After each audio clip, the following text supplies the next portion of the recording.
I think I'm finally putting all the pieces together, and I want to show you it in this video, my friends. This is Tony. Hope you're all doing well. I got a number of clips to show you. It's kind of weird. You notice what's been going on around us. It's almost like everything's getting worse. Even the newest technologies coming out seem to be not any better than the old. And it seems like on top of that, you have other things going up around us. You're like, why the hell are they building this thing right next to my house? That makes tons of noise, referring to these AI centers, these data centers. And when you start to look at it, it starts to really make you wonder what the hell is going on. You see hundreds, even thousands of these things being built. And I'm going to get into that in this video. I'm going to get into also what they're doing with some of the stuff around this. That why would they even change this? Did you know they're actually changing eggs at local restaurants now and hotels? You ain't gonna believe this. It's like, it's a freaking egg. Just scramble the egg and put it on the plate or put it in a container that we can get it out. They're actually screwing that up. You ain't gonna believe it. We'll get into that as well. We're gonna get into what is some of the motivation behind this? What's really causing all this? This guy here kind of explains it in a rather curious manner about Sam Altman. I got another clip about Peter Thiel and how they're thinking, what they're trying to do. So we're going to get into all that in this video and actually a number of other things as well. Let's just get going here. Let's start with this clip from Jacob Wellen, kind of talking about how they're screwing up things. Check this out. And it seems like there is a coordinated effort to take everything that was once good, everything that was once perfect, everything old, and let's just see how bad we can screw it up. And I'm here to tell you, if you got old stuff, it doesn't matter what it is, tangible or not, that stuff is becoming priceless. I think he might be right, actually. I keep seeing more and more stories like this. We had this clip here on X. American shows the amount of time it takes for his new Ford to turn on, boot up the screen so he can finally get AC compared to his old vehicle. Check this out. Let's play this real quick. Come on, let me turn the AC on.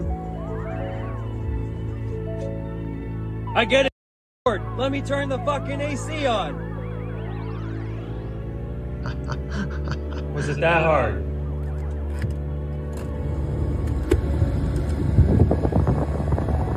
That's simple. Very quick. And I'm actually starting to think the same thing.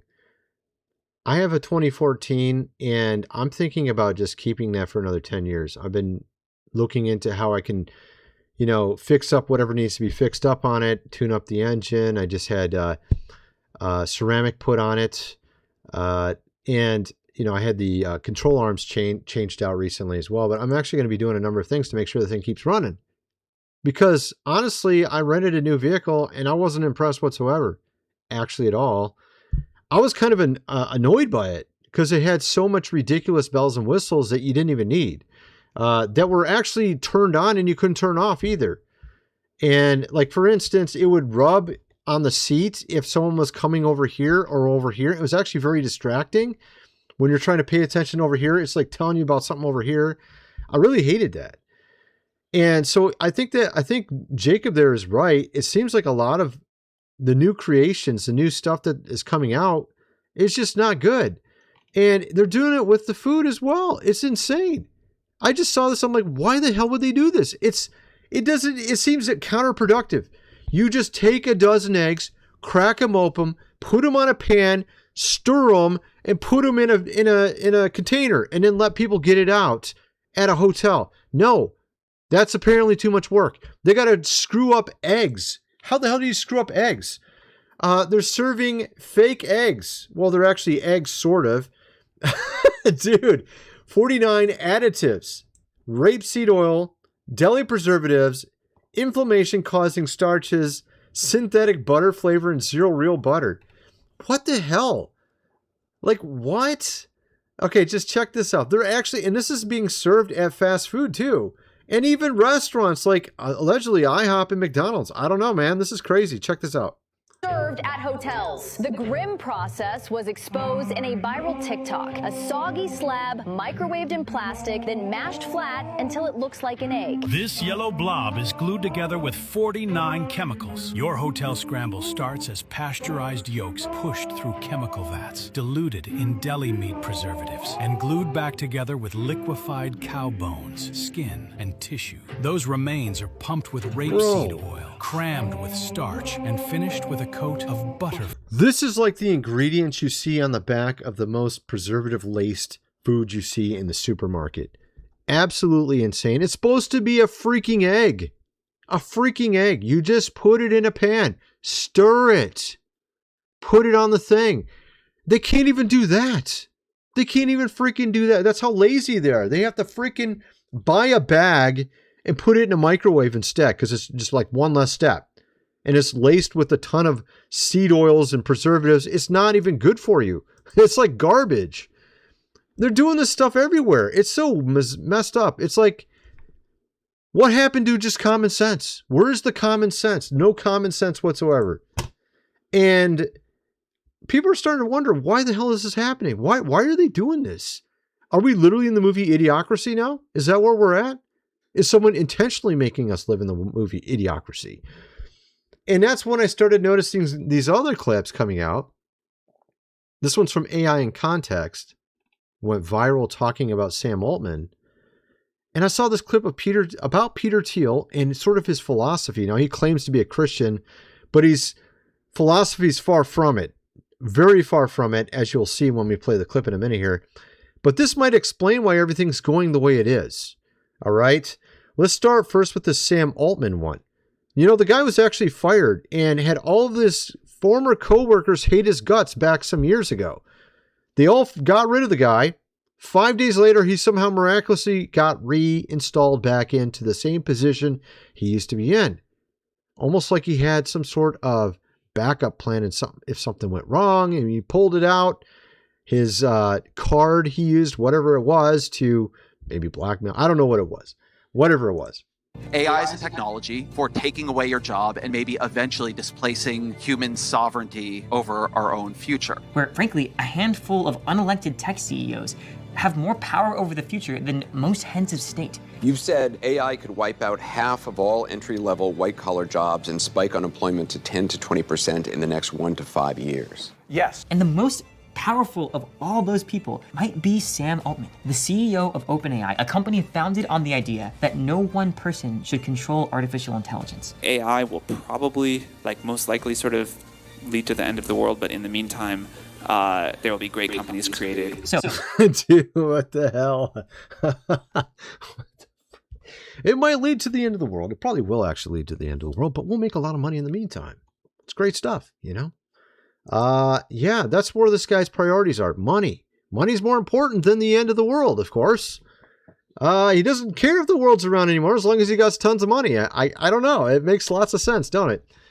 And you see all these data centers going up and you're like, this doesn't even make sense. Like, because I asked a dumbass question on an AI on my phone, they're going to build these mega behemoth company buildings everywhere that take up like farms in size. They're like insanely huge, taking up entire regions, taking up the power of an entire state of people.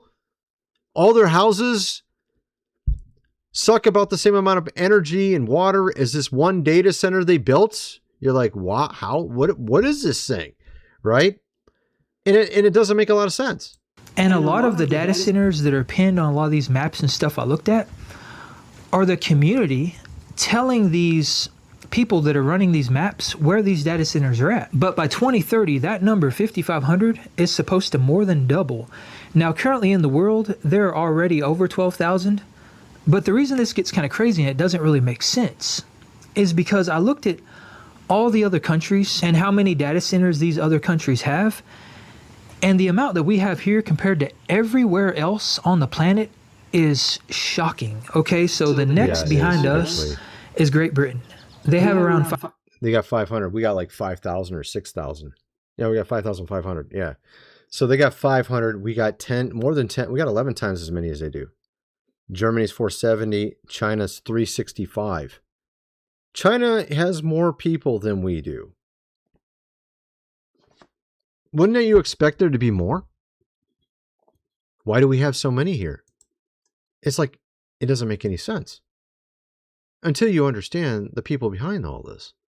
You understand Sam Altman. You understand Peter Thiel. Peter Thiel's philosophy, which is, you and I are his servants. We're just like the nobodies. And they're the ones leveling up. They're the ones that are going to be like the Pharaoh, as this guy uses as an analogy. The Pharaoh, when the Pharaoh dies, his entire servants are all killed, thrown in the tomb with him, because that's all their value was. That's, according to how Peter Thiel looks at this, we're serving him, right? This is the kind of weird mentality they have. Preserving. It's back to the pharaohs. What did the pharaohs do? What does any empire civilization do? You end up with a few super duper wealthy, powerful people who genuinely believe that tens of thousands or hundreds of thousands of lives can be sacrificed to preserve their sarcophagus, right? To keep them. So they can be alive forever. Exactly. These people think so highly of themselves. They've lost, honestly, they lost their minds. They're not in tune with reality. They think that their money and power is more important than everything else. And that might explain why we're starting to live in idiocracy, why everything seems to be terrible. All the new stuff being created seems to be nefarious, or something's weird about it, or it's not worth it, or they're trying to charge you a subscription on top of the fact that everything's super expensive. And then the things that were just already great, they decide they got to reinvent them. Let's reinvent scrambled eggs. Let's just put a bunch of rapeseed oil in it, and let's put a bunch of preservatives in it. And it's only half eggs now. It's no longer, and you're like, bro, this is so simple. Crack, put in a pan, stir, put in a whatever, It's like, what the hell? This is the easiest thing you could create ever. And you screw that up. Like, bro, can you just stop screwing stuff up? Can you just leave it like it was? It was already great. You ruined it now. Someone always trying to find a way to ruin stuff now. It's all because they saved one more penny and they gave you the product. You thought you ate eggs, and you didn't eat eggs, actually. You only ate half eggs and some other bad stuff that might make you live less. And if you continue to eat that every day, you might live 5 years less. Who knows, right? You don't know what it would do. It's obviously not good for you. So the whole thing with quality is going out the window. They think they're giving you quality. They think safety is quality when safety is not quality. They're trading your freedom for things like that. And we're seeing that, of course, with these cameras. This guy was researching, are these things even legal? These cameras going up everywhere. We're talking about Flock. Here you have Jake the lawyer. He was investigating it for about 4 days. And guess what happened? This is so funny. Check this out. Okay, here's the deal. As the title of this video implies, I began researching the constitutionality of Flock cameras, which are now being installed at a mind-boggling pace in America. And after just 3 days of heavy research on the open internet, I woke up one morning and lo and behold, a Flock technician was installing one just a few hundred feet from my driveway, pointing directly at my driveway. I'm not kidding. I blurred all of the footage around the camera because this thing is directly in front of my house. And, normal people expect normal amounts of privacy. And I'm not going to assume that a surveillance camera was installed pointing at my driveway directly because I began heavily researching whether or not those surveillance cameras were constitutional. Bro, this is insane. I mean, this isn't the only story I saw like this. I saw another one that was like this. I'm like, what the hell is going on here? Clearly, no one likes these things. And I looked into the stats. They did some research on these type of cameras. A competitor company back in 2019, they did research on whether or not it helped solve any more crimes. Actually, no. Actually, it was not enough to even notice. Not enough to even notice. These cameras don't actually solve more crimes. If they do, it might be 1% more. It's negligible. It's negligible. And so why are they putting them up everywhere? Is it because of what the CEO himself said, which I played in a previous video, where he said, hey, you know, when your parent is watching you do something, you don't want to do the wrong thing anymore. So if we got these cameras up, then it's like, you know, like your parent watching you, making sure you're not doing something. So it has nothing to do with solving crimes. It has everything to do with watching us, is what the CEO of the company said. And since the stats so far with these type of devices have shown negligible improvements in solving crimes, that must be the real reason they're doing it. And I think a lot of people know that. That's why they're against them. That's why you're seeing them being cut down. There was a new story today. Police in Winona, Minnesota are stunned after every single one of their flock cameras were suddenly removed in a single night. According to the police department, 8 of the town's cameras were cut down and hauled away. Police are asking for the public's help to identify the individual. Public has been leaving comments like, the cameras tore themselves down. Whoever did it was fishing with me. Whoever it was at a Bible study with me. I saw another one earlier today. I keep seeing these as well, like where there's a company or a gun range, and there'll be like 4 of the cameras all facing towards every single place in the parking lot. Like, gee, I wonder why they're here. I don't know. Where was it? I saw that earlier. Actually, I saw 2 of them like that. So I think this is something they're very commonly doing now. Yeah, here's one of them right here. Okay, let me see if I can get a different version of it. Yeah, here we go. Let's just play this one right here. At the range, not facing the road, pointed straight into the parking lot, so you can capture every single license plate and a person that enters. And this apparently, I think, is in Wisconsin. So let's play this real quick. So I decided to go to the gun range today, you know, like an American, and tell me why there are flock cameras pointing into the entrance of the parking lot, not the street, into the entrance, so they can read every license plate that comes in here. Exactly. That's why. It's so pathetic, you know? Like, you think people are dumb, they don't see this? They obviously see this. And then they end up making videos about it because it's so obvious. And they think for some reason we're not going to notice this stuff. So my theory is, looking at how Peter Thiel thinks, how Sam Altman is, you know, he was out for 5 days. He was kicked out. And they're looking into him for criminal activity. Then all of a sudden the charges were dropped. 5 days later, he's reinstalled as the CEO of OpenAI. That's a little weird. Then, of course, one of his alleged friends, who was wanting to make sure OpenAI was being honest, told him to do something. He didn't want to do it.